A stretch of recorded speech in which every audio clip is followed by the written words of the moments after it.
아, 그래서 그중에 인도네시아 출신도 있었던 거네요. tukun. Hai guys, selamat datang di Omi Movie. Apa kabar para Omi Movie? Semoga kabarnya baik-baik saja dan selalu diberikan rahmat dan kesehatan bagi kita semua. Di sini, kalian akan mendapatkan berbagai banyak alur cerita film yang dirangkum secara menarik tanpa harus nonton film secara full. Di kesempatan kali ini, Bang Omi akan menceritakan secara singkat sebuah film misteri dan thriller yang berjudul The Curse, Dead Man's Prey, film yang dirilis Juli di tahun 2021. Film ini dibintangi oleh Ji Hoon sebagai Im Jin Hee, Jung Ji Soo sebagai Baek Seo Jin, dan Jung Mung Sun sebagai Jung Sung Jun. Film ini mengisahkan tentang seorang gadis yang berprofesi sebagai reporter yang mengejar kebenaran dari sebuah insiden pembunuhan berantai. Yang anehnya, menurut data kepolisian, pelaku pembunuhan tersebut adalah seseorang yang sudah meninggal selama 3 bulan yang lalu yang telah dihidupkan kembali. Hal ini membuat penyelidikan polisi semakin misterius. Bagaimanakah ceritanya? Penasaran kan? Oke, tanpa basa-basi lagi yuk langsung aja kita masuk ke alur ceritanya. Sebelum itu jangan lupa ya buat klik like, komen, dan subscribe untuk perkembangan channel ini. Di awal film, diperlihatkan seorang laki-laki baru saja pulang ke rumahnya. Ia langsung menyalakan lampu dan televisi. Akan tetapi, lampu tidak bisa menyala dan televisinya pun tidak ada channel siarannya. Tak sengaja, ia melihat ke arah jendela rumahnya yang sudah terbuka. Hal ini membuat ia mencurigai ada orang asing yang masuk ke dalam rumahnya. Ia pun mengambil alat pemukul untuk berjaga-jaga dan menghampiri jendela. Tiba-tiba, ia menyadari ada orang di belakangnya. Ia pun langsung mengerahkan alat pemukul ke arah belakangnya. Dan tepat, alat tersebut mengenai wajah orang asing tersebut. Akan tetapi, orang asing itu kebal akan pukulan. Dan kemudian, orang asing tersebut langsung menyerang pemilik rumah. Kemudian, mereka pun baku hantam satu sama lainnya. Orang asing tersebut langsung menggigit leher pemilik rumah. Pemilik rumah pun tewas mengerikan di tempat dengan mengeluarkan bentol-bentol seperti cacar atau virus. Setelah membunuh, kemudian orang asing itu menjadi kaku, kulit mengelupas seperti abu. Adegan pun berpindah di kantor polisi. Mereka berdiskusi tentang kasus pembunuhan misterius kemarin. Salah satu polisi menjelaskan, menurut hasil otopsi, besar kemungkinan korban tewas karena keracunan kerang paralitik, yang juga dikenal dengan PSP, Paralytic Selfish Poisoning. Racun ini paling kuat di antara racun kerang lainnya. Sedangkan pelaku pembunuhnya menurut data kepolisian adalah seseorang yang sudah meninggal 3 bulan yang lalu. Hal ini membuat kepolisian menjadi bingung tentang kasus pembunuhan misterius ini. Kok bisa mayat membunuh? Dan film pun dimulai. Adegan pertama diperlihatkan seorang perempuan yang bernama Jin Hee yang berprofesi sebagai reporter sedang melakukan siaran langsung di salah satu radio terkenal di Korea. Jin Hee diundang dikarenakan dengan bukunya yang ia tulis, ia percaya akan ilmu mantra sihir. 을 저주하는 방술의 일종으로. 임 기자님 그런데 Tiba-tiba, seorang misterius menelpon ke stasiun radio tersebut. Ia berkata, ada kasus pembunuhan misterius tadi malam. Jika tidak percaya, kalian bisa cek ke kantor polisi setempat. Ia ingin berbicara dengan reporter Jin Hee. Jin Hee pun mempersilahkan orang misterius itu untuk berbicara. Ia mengaku pelaku sebenarnya dalam kasus misterius tersebut. Dan ia memberitahukan kepada Jin Hee bahwa pukul 2 siang besok, saya ingin melakukan wawancara dengan Jin Hee secara langsung di suatu tempat sehingga banyak orang menontonnya. Jin Hee pun mengiyakannya. Hal ini membuat Jin Hee menjadi viral. Adegan berpindah. Sesampainya di kantor, Jin Hee bertemu seorang perempuan yang bernama Jessie. Ia magang di kantor Jin Hee sebagai juru pemotretan. 라디오에서 말한 사건 좀 알아보셨어요? 거기 Di ruangan Jin Hee sudah terdapat berkas kasus pembunuhan misterius tersebut. Sambil melihat berkas itu, rekan kerja Jin Hee yang bernama Pil Sung menjelaskan secara detail tentang kasus pembunuhan misterius itu. 부검 결과가 난문신이네. 이거 혹시 Tiba-tiba, suami Jin Hee datang yang bernama Sung Jun, yang berprofesi sebagai kepala polisi yang menangani kasus ini. 야, 이거 아직 발표도 안 한 사건 자료를 어떻게 이렇게 잘...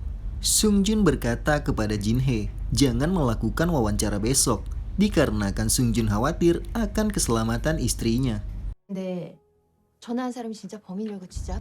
Mereka pun saling beradu argumen, dan akhirnya Sung Jun memperbolehkan Jin Hee untuk melakukan wawancara. Dengan syarat, tim polisi akan berjaga di sekitar tempat wawancara. 알았냐고. 난 안 되는데 우리 남편이 워낙 든든해서. Kemudian, Sung Jun pergi dari ruangan Jin Hee. Setelah itu, Pil Sung memperlihatkan HP-nya kepada Jin Hee.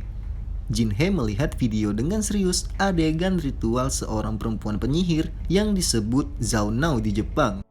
후배 말로는 거기 일본 무당하고 잠깐 Pil Sung berkata kepada Jin Hee, apabila Jin Hee dapat menemukan Zhao Nao, maka orang-orang di luar sana akan mempercayai kata-kata Jin Hee, sehingga buku yang dibuat Jin Hee akan laris di pasaran.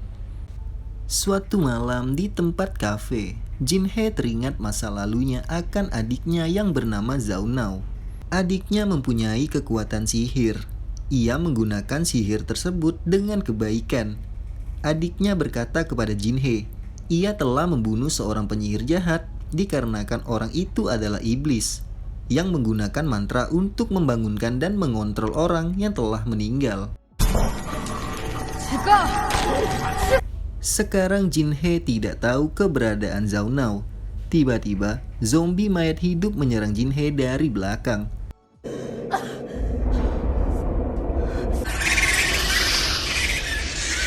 Dan ada seorang misterius menolong Jin Hee dan berteriak, "Pergi kematian!" Aduh duduh, rupanya hanya mimpi. Kira Bang Omi dunia nyata. Jin Hee pun terbangun akan tidurnya di kantor. Keesokan harinya, wawancara Jin Hee dan pria misterius akan dimulai. Sung Jun dan semua tim polisi berjaga-jaga akan keselamatan Jin Hee. 이러는 거 잊지 마. Siaran langsung pun dimulai. Pria misterius ini menyebutkan namanya, yaitu Yong-Hu, dan nomor ID identitasnya. Pihak polisi langsung melacak identitasnya. Menurut catatan kepolisian, orang itu dikabarkan telah menghilang. 혹시 본명이실까요? Film pun semakin menegangkan.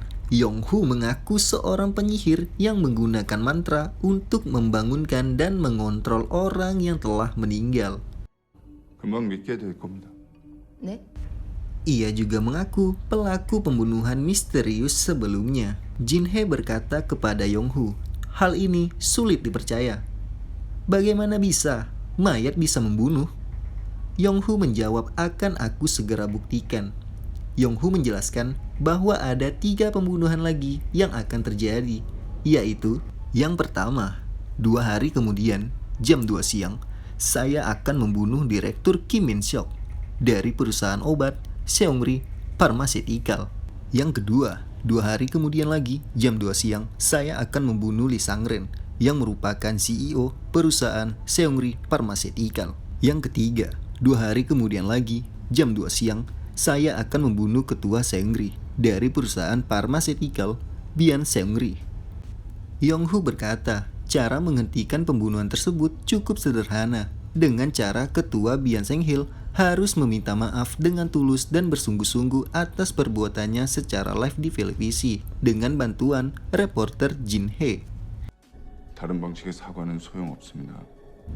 Setelah selesai wawancara, tiba-tiba Yong-Hu langsung menodongkan pisau di leher Jin Hee. Seketika, tim polisi serta suami Jin Hee bergerak untuk menyelamatkan Jin Hee. Suasana menjadi tegang. Dan ternyata Yong-hu adalah salah satu zombie mayat hidup yang dikendalikan oleh pelaku sebenarnya. 그 이유는 Keesokan harinya, tim polisi langsung menginterogasi perusahaan yang disebut Yong-hu kemarin. Di sisi lain, Jin-hye bersama rekannya dijelaskan oleh seseorang tentang mayat yang dibangkitkan itu adalah ilmu sihir dari Indonesia yang dikenal sebagai dukun santet. dukun santet.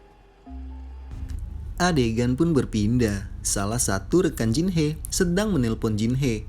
Ia berkata pembunuh Kim Jong-kyun telah ditemukan. Lalu Jin-hye menjawab, "Siapa dia?" Dia adalah Hwang Zheng-gu, salah satu anggota organisasi yang menjual informasi pribadi para tunawisma. Dan kepala organisasinya pada saat itu mengoperasikan kasino ilegal dan sekarang dalam menjalani hukuman. Lalu Jin-hye menjawab, "Interogasi Hwang Zheng-gu. Setelah itu, temui saya." Adegan berpindah. Rekan kerja Jin-hye mulai menginterogasi Hwang di lembaga permasyarakatan dan bertanya kepada Hwang, "Apakah Anda tahu informasi kasus farmasi Sengil? Apa yang Anda lakukan di perusahaan itu?" Hwang terdiam. Adegan pun berpindah di perusahaan Sengri Pharmaceutical. Tim polisi bersiap-siap dan bersiaga untuk menjaga keselamatan Direktur Kim Min-seok. Kim Min-seok sepertinya takut atas ancaman tersebut. 특공대도 와 있잖아. Adegan kembali ke lembaga permasyarakatan. Hwang menjelaskan kepada rekan kerja Jin-hye bahwa perusahaan Sengri Pharmaceutical pada saat itu ingin melakukan penelitian dan pengembangan uji coba obat baru. Kemudian, secara diam-diam perusahaan tersebut merekrut orang-orang tunawisma untuk uji klinis. Ya, semacam kelinci percobaan lah. 수수료 30% 떼준다고. 대신 뭔 Adegan kembali ke perusahaan Sengri Pharmaceutical. Tepat di halamannya, para zombie mayat hidup berkumpul dan bersiap untuk menyerang. Para zombie itu mampu melewati barisan polisi untuk mengejar dan membunuh Direktur Kim Min-seok. Tim polisi dengan sekuat tenaga menghadang zombie. Tim polisi menembak secara membabi buta, akan tetapi zombie tersebut hidup kembali dan terus mengejar keberadaan Kim Min-seok. Akhirnya, Kim Min-seok berhasil lari dengan menggunakan mobil yang didampingi Song Joon dan beberapa polisi. Para zombie mayat hidup itu juga menggunakan mobil untuk mengejarnya. Akhirnya, terjadi kejar-kejaran di jalan raya. Sampai akhirnya, Kim Min-seok tertangkap oleh zombie tersebut dan membunuhnya secara brutal.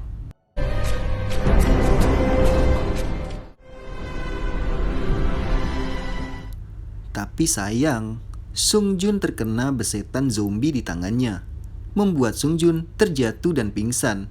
Seperti biasa, para zombie akan mati sendirinya menjadi abu setelah melaksanakan tugas dari pelaku yang mengontrolnya.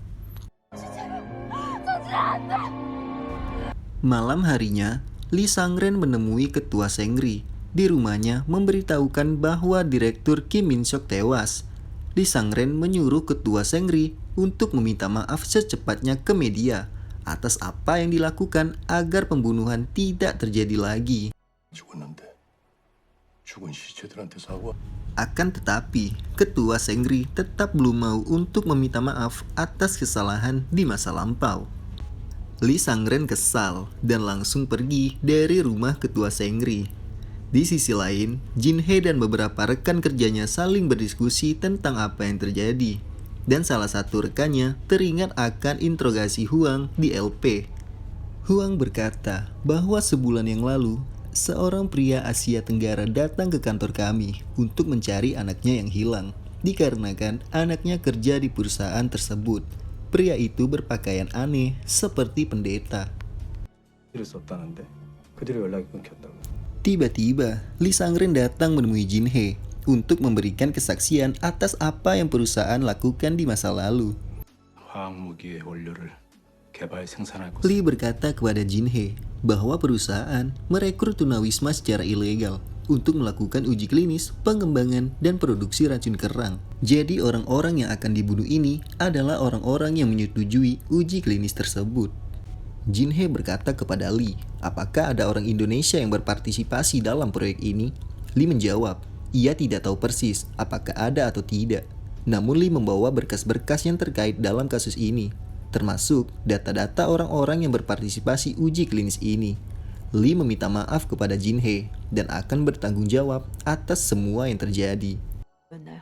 소수의 희생으로 수십만을 죽이는 약을 Kemudian, Jin-hee teringat atas perkataan rekan kerjanya tentang teori kutukan zombie itu, bahwa mengambil tanah di mana mayat itu meninggal, kemudian dicampurkan dengan darah dukun menjadi sebuah patung, sehingga dapat mengontrol mayat hidup itu. Hal ini membuat Jin-hee tahu akan keberadaan dukun atau pelaku sebenarnya. 가볼게요. 좋아, 그럼 나는 뚜꾸의 가족이 누군지. Jin-hee dan teman-temannya bergegas pergi ke gedung farmasi Sengri, bekas tempat terjadinya uji klinis ilegal tersebut. Sesampainya di gedung itu, mereka mencari dari ruangan satu ke ruangan lainnya. Bukannya menemukan apa yang mereka cari, namun mereka dikejutkan kedatangan zombie yang akan menyerang mereka.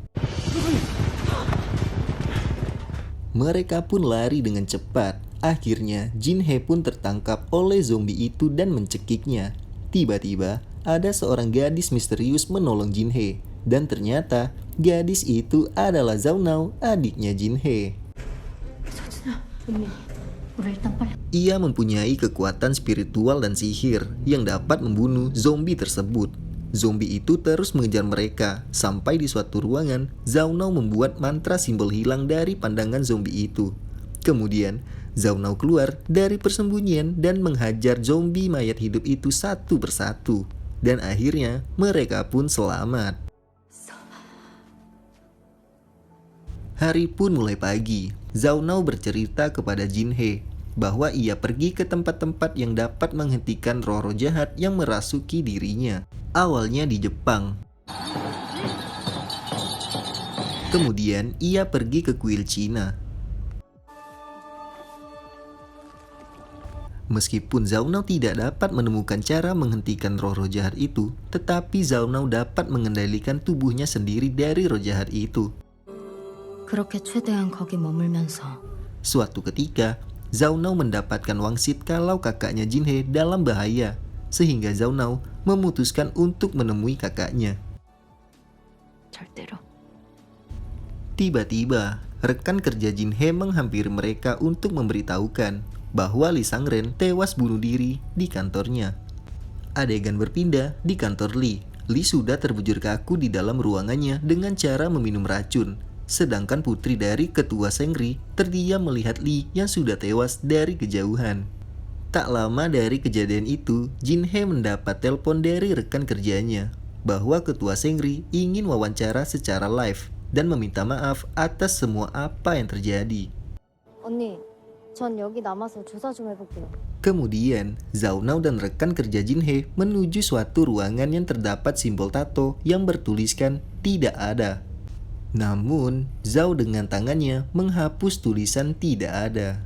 Tiba-tiba, adegan berganti. Jin-hee memulai wawancara dengan ketua Sengri. Ketua Sengri meminta maaf kepada masyarakat tentang apa yang terjadi yang selama ini meresahkan. Namun, Jin-hee tiba-tiba berkata, pembunuhnya tidak meminta ketua Sengri untuk meminta maaf kepada masyarakat. Melainkan, ketua Sengri harus meminta maaf kepada korban uji klinis perusahaan Sengri Pharmaceutical. Kemudian, ketua Sengri mengulangi sesi permintaan maafnya. Akan tetapi, ketua Sengri meminta maaf tidak dengan setulus hati. 진심으로 사과하지 않으면 이 저주가 끝나지 않습니다. Adegan kembali ke Zaunao dan rekan kerja Jin-hee. Di sana, mereka menemukan ruangan misterius yang sebelumnya ruangan ini ditutupi oleh mantra, sehingga tidak dapat dilihat orang-orang. Beruntung ada Zhao yang melepaskan mantra itu. Di sisi lain, rekan kerja Jin-hee memberitahu bahwa Jessie adalah salah satu korban uji klinis tersebut. Jin-hee pun menatap Jessie, dan seperti biasa, tangan Jessie mengeluarkan simbol itu. Berarti ia adalah salah satu zombie mayat hidup. Di tempat lain, Zhao dan temannya akhirnya mereka menemukan keberadaan dukun Indonesia yang sedang membaca mantra. Kembali lagi ke Jinhee, Jessie berkata kepada Jinhee. Ia berkata, putri saya ingin menghidupi keluarganya, sehingga rela melakukan segalanya. Dikarenakan kemampuan kekuatan kutukanku, mereka akan menanggung semuanya. Jessie mulai menyerang ketua Sengri dan mengejarnya. Siapapun yang menghadang, Jessie akan menghajarnya tanpa ampun. Akhirnya, ketua Sengri tertangkap. Ketika Jessie ingin meraih ketua Sengri, adegan pun berpindah. Zhao bersusah payah menghampiri dukun tersebut dan dihadang beberapa zombie. Akhirnya, Zhao berhasil mengalahkan dukun tersebut. Adegan berpindah. Jessie belum sempat membunuh ketua Sengri. Jessie mati dan kaku menjadi abu. Dikarenakan terlebih dahulu pelaku sebenarnya sudah dikalahkan oleh Zhao. Dengan serakahnya, putri ketua Sengri memasuki ruangan dan mengunci pintunya. Ia mengambil potongan tangan Jessie, memberikan racun untuk membunuh ayahnya sendiri. Sampai akhirnya, Jinhee sampai ke ruangan tersebut. Jinhee melihat putri ketua Sengri menangis atas kematian ayahnya. Akan tetapi, Jinhee tidak sebodoh itu. Jinhee berkata kepada putri ketua Sengri, berhentilah berpura-pura. Dalang dari kasus ini telah mengaku sendiri dan bukti semuanya terekam di kamera Jinhee. Putri ketua Sengri terkejut dan melihat bahwa di jas ayahnya terdapat mikrofon yang terhubung langsung ke kamera Jinhee. Putri ketua Sengri pun histeris dan ditangkap pihak kepolisian. 3 bulan kemudian, putri ketua Sengri dikeluarkan tanpa alasan yang jelas dan bertemu Jinhee bersama adiknya Zhao Nao di parkiran mobil. Jinhee berkata dan mengancam putri ketua Sengri untuk meminta maaf dengan setulus hati. Jika tidak mau, maka kamu akan saya santet melalui adiknya Zhao Nao dengan menggunakan foto dan nama putri ketua Sengri. Dan film pun habis. Gimana dengan alur cerita film ini? Seru kan? Menurut Bang Omi, ambil nilai positifnya. Jangan melakukan suatu pekerjaan secara ilegal, apalagi dapat merugikan orang lain, bahkan menghilangkan nyawa orang lain. Kalau menurut para Omi Movie gimana? Apakah nilai positifnya? Silakan komen di bawah ya. Nantikan film-film berikutnya yang dirangkum di Omi Movie secara menarik. Oke para Omi Movie, jangan lupa subscribe channel ini ya, biar kita makin semangat untuk mereview film-film yang lain. Sampai jumpa di ulasan alur cerita selanjutnya. Thank you.